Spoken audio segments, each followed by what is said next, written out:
most mental health services, closing down clinics, closing down Service Link.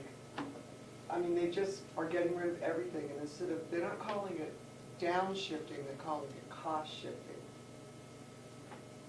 Those are the two new catchwords. And then they're trying to, they're gonna change that RSA that will give the towns the power. You can either adopt like an $18,000 budget for welfare, or you can adopt $1. That way, when it's used up, it's gone. So they would change that RSA that's been in effect for 200 years. Because I am a welfare officer, and I know how badly it's going to affect me and our town. It'll bankrupt Effingham. Oh, yeah. You said that, all these cuts that are coming up are going to affect poor people. Well, it'll affect them first, but it's going to affect everybody else. It's going to affect everybody because the property taxes are just going to go through the roof. Anything else that we need to report on? You got anything that you want to report on? Oh, I just want to say something about the minutes. I'd like to have them in a timely fashion. I get them late. I get them usually by Tuesday, and sometimes I'm not at home on Tuesday. So if I can get it at Thursday or Friday, and then I can correct it immediately and send it back so it can be on time on the web. You want to work with April on those minutes? And get that straightened up? And I also want to say something about a correction. I noticed that I get a draft from the minutes, and it is sent to a lot of people, and it shouldn't be sent to a lot of people. It should be sent to the clerk only. The clerk can only make the corrections, because the minutes reflect what have been saying at the meeting. So nobody can chip in and put what they want to do or make any correction. And when I make the correction, then I can send it to the other two commissioners, and then they can make a suggestion. Then I have to make the correction again. And then it can be sent out according to the county attorney, Dom DeHirsch. We went through it into the RSA of the minutes. That is how it's been done. Representative Solomon? I just like, as a former clerk, as a former clerk, I'd just like to say that I believe that all of the commissioners have not only a right, but a necessity to go over the minutes. But from my position as a former English teacher, I go over the minutes because I want to make sure that what comes out is grammatically correct. That's the way I look at them. I think anything that has my name attached to it, I want to make sure is something I would like to see my name attached to. I do not, I do believe that is a right that I have as a commissioner. That is fine. After I make the correction, I will send it to you, and then you can make any suggestions, because it's the clerk's job. Fine. Point of order, Mr. Chairman? Yes, Mr. Babs? I guess I'm confused. What's the issue? I don't know. The issue is... She's the clerk. Are you the clerk? Yeah, I'm the clerk from the commission. I'm doing the minutes. She's I responsible for the minutes of our I meeting. have to make the corrections. Oh, okay. But sometimes I get a draft, then after hours or after hours, I get another email that says minutes are corrected. And I didn't even correct the minutes, but they are already corrected. And it shouldn't be that way. And I see that other people get a draft too. So everyone is chipping in and making their corrections. And it shouldn't be that way, because then I don't have to be the clerk. I have to make the corrections. I'm responsible for them. And then I have to send it back. That is how it's worked. But I think business has been conducted maybe for years this way. But if you want to do it correct to the RSA from the minutes, and I talked to Tom DeHirsch, that is the way it needs to be done.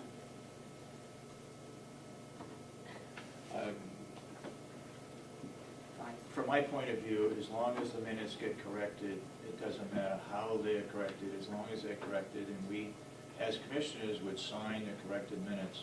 The clerk is responsible for the minutes, and it would clerk's job to make sure the minutes are corrected, period. Okay? Yes, So I'm going to send them to Commissioner Karen. yes. Drafts will not be posted on the internet. It's up to the clerk. Do we have 48 hours? Usually a draft is posted. Is the It's draft 5 not going to be business posted? 5 business days, I think we've had a go-around on how the minutes get put on the website. And I'd open it up to the general public for comments regarding the minutes. Well, being chair of committees, both of us, you take minutes at a meeting, in a public meeting, they're meant to be posted 5 days, in draft form. Draft, everything that went on at the meeting. At your following meeting, if you have any corrections, you make them then. You don't correct them ahead of time and then put them out. Because you can't retype them, that's not legal. I don't care what Tom says. We would do, that's what we were taught. I've gone to lectures, seminars, that's how you do it. You have somebody that prepares minutes, and they have the draft minutes, those get posted, it has to be posted within 5 days. As far as I know, no one has the right to sit back there and before they're posted in front of the public, review them in private, and at their own decision decide what to change and what not to change. Exactly. I think in defense of Commissioner Solomon, I think she stated that she corrects the grammatical misspelling. Doesn't, you Well, can't do that. And you shouldn't even do that. You know, if you have a problem with the minutes that are coming up, and there's huge problems that you think are detrimental to the effectiveness of county government, you talk to the person that writes the minutes. You don't correct them in private. Minutes are taken by somebody, and they're posted as taken, and then corrections are made in public. Any corrections made in private, that's not kosher. It's illegal. Because, I mean, I'm not saying anybody's trying to slant something one way or the other, but the possibility for that kind of abuse exists. If minutes before they're posted, after they've been read, and before they're posted to the public are altered. If you constantly have your minutes coming up and you're going through 45 minutes of corrections every time you get in a public meeting to correct the minutes, then you need to talk with the person who's writing down the minutes. It's not up to you to sit back there in private and alter what was written down with the person that's recording the minutes.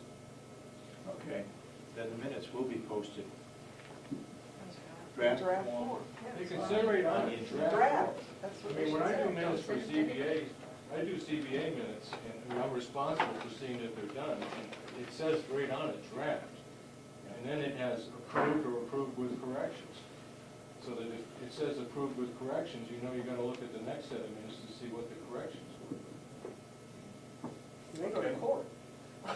It will be put on the website and draft form, and then minutes will be corrected the following week and voted on. Okay. Any other reports that we need to make? Morning, Jason. Morning, sir. Morning, Commissioners. The weekly report for the department, we had 54 in-house, 2 weekenders, 7 transfers, 3 electronic monitoring, 11 pretrial release for a total population of 77. We took in 13 inmates last week, 6 were repeaters, and 19 were released. Repeater charges, 1 came in for a KPS, booked 10 times in 18 years, 1 for aggravated felonious sexual assault, and felonious sexual assault, booked 6 times in 8 years, 1 for protective custody, booked 2 times this year, 1 for a violation of a restraining order, booked 2 times this year, 1 for a violation of probation, booked 6 times in 3 years, 1 for a breach of bail, booked 2 times in 2 years, and 1 for an arrest warrant, booked 2 times in 2 years. Our department's been taking out 4 inmates, they had 12 available. Last week we had a meeting with Omnicare, who's presently our pharmaceutical supplier, to review a formulary for a medication to help reduce costs. So the mental health ARNP and the medical ARNP will be reviewing formularies and writing up the formulary. When I talked to the pharmacist, I asked what type of savings that we would anticipate, and he said somewhere around 10%. I'm not gonna hold him to that number, because it's gonna depend on what the formulary is, but that's where we're at with Unicare. needed to send an inmate out to the hospital last night. The inmate was treated and returned. We did the transport. I spoke to the superintendents earlier this month in regards to the drug court and the mental health court. Remember you asked me to talk about that. So I have some contact information from Carrie Lever, who is one of the liaisons in Stratford County to the mental health and drug court. I'm gonna go down, they do their drug court on Mondays, and they do their mental health court on Thursdays, so I'm gonna go down and look at the programs. I also have the contact information for the judge out of Hillsborough County who does it down in Hillsborough, so I'll give him a call and see how they do it in Hillsborough County. Had a meeting with Westwood Pharmacy last Thursday to review their medical pricing. They have the contracts right now in Stratford, Grafton, Sullivan, and also the New Hampshire Juvenile Detention Facility. When they went into Sullivan County, they were able to cut costs by 30% right off the top. And Omnicare was their supplier, originally, Sullivan County supplier. During the meeting, we also had a medical management company come in. It's CFG. They're based out of New Jersey. They have over 700 employees. They're pretty concentrated in detention facilities in the New Jersey area. So he's going to look to submit a proposal to us for privatizing our medical staff as well. These savings that took place at these other counties, did they reduce the employees to make the saving? No. You talked about 30% saving? That was just in medication costs. Just in medication? Just in medication costs, yeah.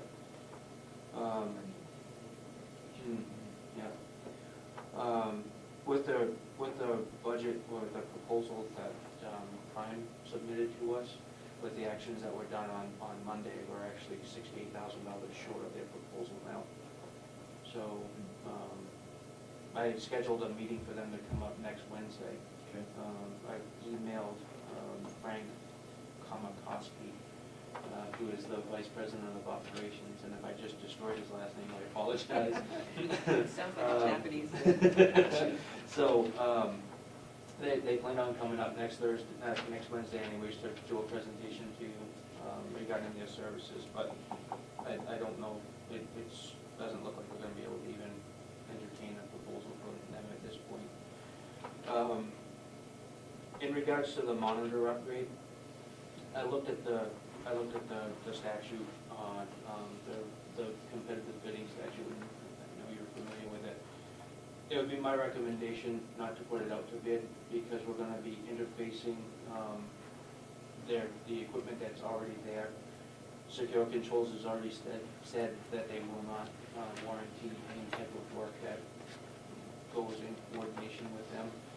If we're only looking to spend $3,000 over the required amount to bid out, if it's gonna violate any warranty work, It would cost us more. it would cost us more, and I would recommend that we don't do that. To not put it out for bid, you would have to have